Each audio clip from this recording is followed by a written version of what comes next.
নমস্কাৰ বন্ধু বান্ধৱীসকল, আপোনালোকে বাৰু দুপৰীয়া ভাত খালেনে? এয়া আমি খাবলৈ জতাইছোঁ আৰু দেই। এয়া আজি কচুথুৰি বনাবলৈ লৈছোঁ। নিমখ দি ধুনীয়াকৈ মই ধুই পিনে পাতখিনি ধুনীয়াকৈ মেলি চফা কৰি চাই লৈছোঁ।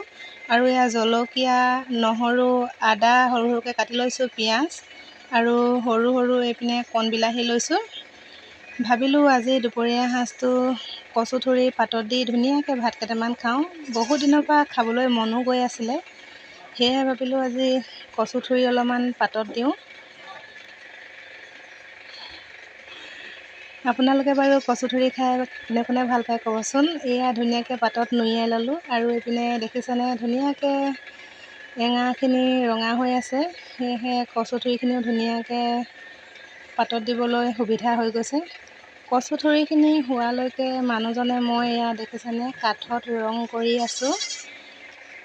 ঘৰত লগাবৰ কাৰণে কাঠবিলাক আনি থৈছিলে, সেয়েহে মানুহজনে মই দুইজনে এয়া পুৱা মবিল সানি আছোঁ।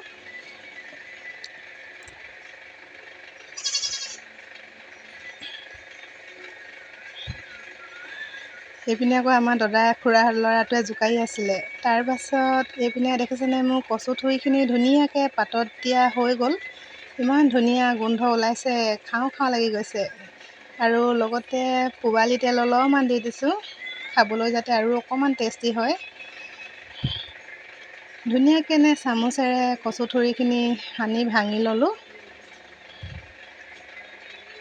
আপোনালোকে কোনে কোনে ভাল পায় কমেণ্টত জনাবচোন।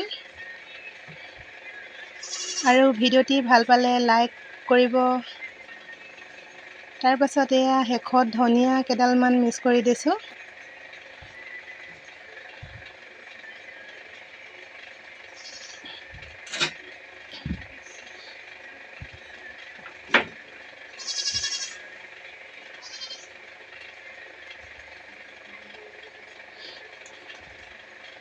আৰু মোৰ কচুথুৰিখিনি ধুনীয়াকৈ ৰেডি হৈ গ'ল। এইপিনে দেখিছেনে ভাত বাঢ়িয়ে ল'লোঁ।